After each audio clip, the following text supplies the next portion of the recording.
No, is it's an the, issue. but what is but what is the answer Congressman, to I don't think you understand the Insurrection Right, Act. to Michael's... Act. well, let me just ask, Congressman, do you actually know what the Insurrection Act says?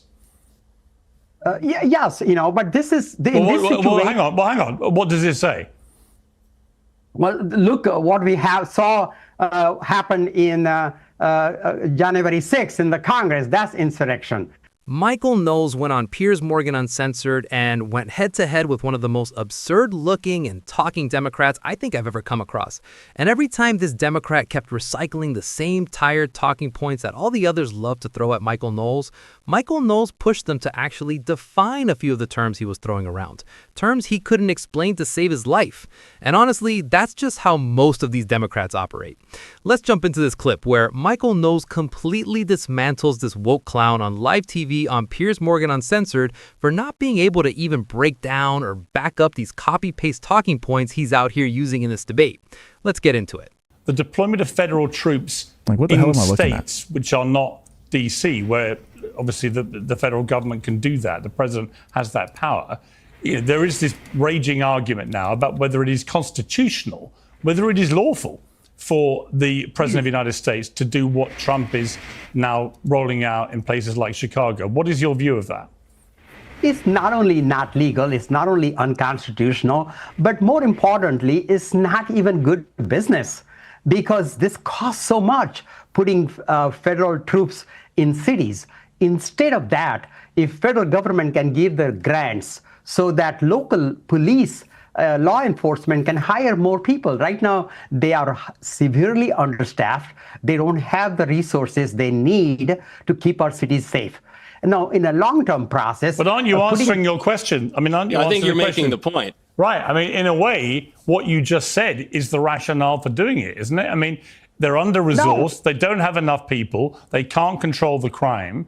Donald Trump is recognizing this and he's doing something about it. And I'm curious about how many regular Americans who live in some of these very crime-ridden inner cities in America are really as opposed to it as you sound like you are. Because, if you've got a lot of crime going on around you and the police are woefully under-resourced, why would you object to seeing some troops on the streets to just try and restore order and perhaps send a real message to criminals?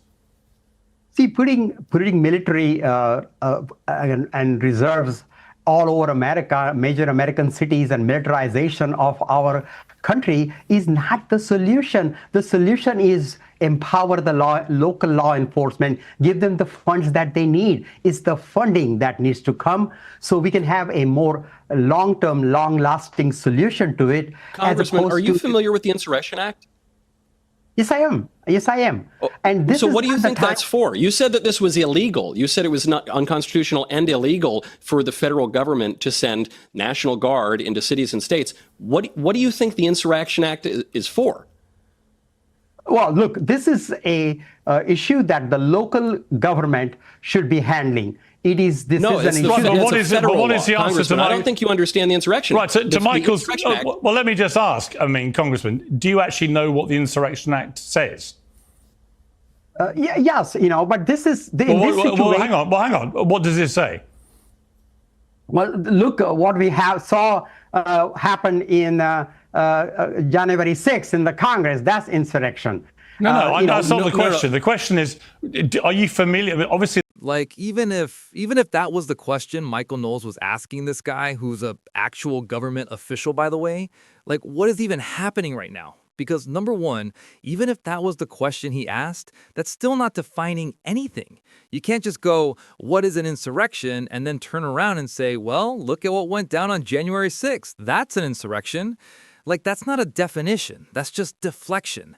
These people are all running the exact same playbook. It's like they're literally just bots recycling the same lines over and over and over again. That's not explaining anything. That's not defining anything. That's just whatever their programming is telling them to spit out. Like, they all come out and say the exact same thing word for word. The Insurrection Act as the empowerment to do what it's doing. Are you familiar with what the Insurrection Act allows? Yes, I am. But look, this president has used all kinds of excuses to break the law. This president has No, used, but that is the law. So what is the law, Congressman? You say you're familiar with the Insurrection Act, but you don't seem to be able to describe what it does, and you're actually contradicting it. So what do you think the Insurrection Act does? Look, the issue here is that we need our cities safe. Americans want. Well, Congressman, with all due respect, that's not an answer to the question. I mean, if you don't look, can you lay out what you believe allows Donald Trump to act well, so hang on, unlawfully? Jack, I'm going to come to you very shortly, but just to be clear, Congressman, it's a pretty simple question that Michael posed, which is the government are citing the Insurrection Act as the rationale and the legal tool by which they can do what they're doing. You said it's illegal and wrong, and they shouldn't be doing it. But you seem to be struggling to explain what the Insurrection Act actually is. And Michael, quite rightly, is saying, well, can you just tell us? Well, whatever it is, when the National Guards are picking up trash and the National Guards are watering the flowers, that is not Insurrection Act, and that's not what this is meant to be. But do you know what it is, the act? Yeah. What is it? When there is an insurrection, the government has powers to use military, use reserve to address those situations. And this is clearly not the situation here.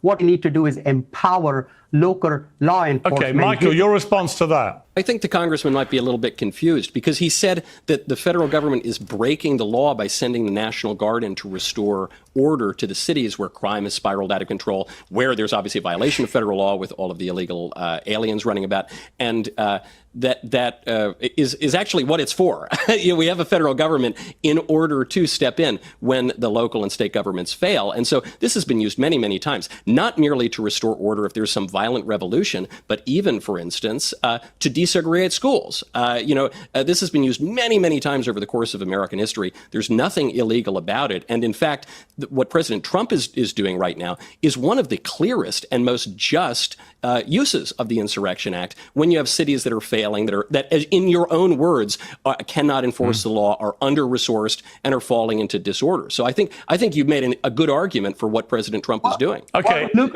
what he's doing. Well, let me bring in Jack. I want to bring in Jack. He's been waiting patiently. I mean, Jack, it seemed to me the congressman actually, maybe inadvertently, gave the explanation for why Trump feels justified in using the Insurrection Act. Because if you agree that the law enforcement in these very crime-ridden cities is failing and under-resourced, then why shouldn't the government use the Insurrection Act to put troops on the ground and try and restore proper order? Well, because I don't think the intention is to restore proper order. Donald Trump and his entire administration has made it clear that they'd be happy to see unrest come out of sending in the National Guard. That's what they wanted out of their attack on LA. That's what they wanted to happen in DC. Donald Trump sees this as an opportunity you have any evidence for that? To intimidate people. It's come out directly of the administration that they think it is a win if they go into Portland and nothing happens, but nothing is happening. It's people in T-Rex Halloween costumes who are getting maced for simply exercising their First Amendment right, which, Michael, I thought you cared about. It doesn't really seem like that's the case. But they've also said that if there is where are you getting that from? Hold on, before you make you made an argument. I think if you would allow me to finish my point, the Trump administration wants disorder and has admitted this. What's your evidence? You don't like to hear people speak out, and now I'm delivering a point that you don't seem to like, and you want to silence me. That's what this administration does. It's okay. You don't have the power to do that today. Now, Jack, to be clear, you made a statement that the Trump administration actively wanted disorder. It's also genuinely hilarious for any kind of left-leaning person, any Democrat period, to come out and say that's what this administration does. Like, whenever they're put on the spot with something they can't actually answer, they just try to steamroll the other person by talking over them. That is literally the oldest leftist debate move in the book. Like, every single time a leftist hops on Piers Morgan and goes up against someone like Michael Knowles or anybody else, that's the go-to playbook. Every single time they can feel themselves losing the argument, they just keep interrupting and cutting the other person off nonstop. And on top of that, if you're out here throwing out claims with absolutely nothing backing them up, especially when you're leveling accusations at the person sitting across from you, then you better expect to get cut off when what you're saying is flat out false. Like, if you're just hurling completely baseless accusations, don't be shocked when the other person fires back and says, "Where's your proof? What are you even basing that on?" Like, what is this guy even on about, man? These people are just an embarrassment. They literally go on Piers Morgan and embarrass themselves on a public stage, and Michael Knowles just walks right over them without breaking a sweat.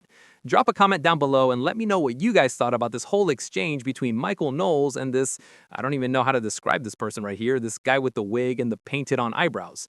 Just wild to think this is actually a government official. Let me know in the comments what you guys think about Michael Knowles absolutely destroying this Democrat live on Piers Morgan Uncensored. And let me know your thoughts on this whole Michael Knowles versus this woke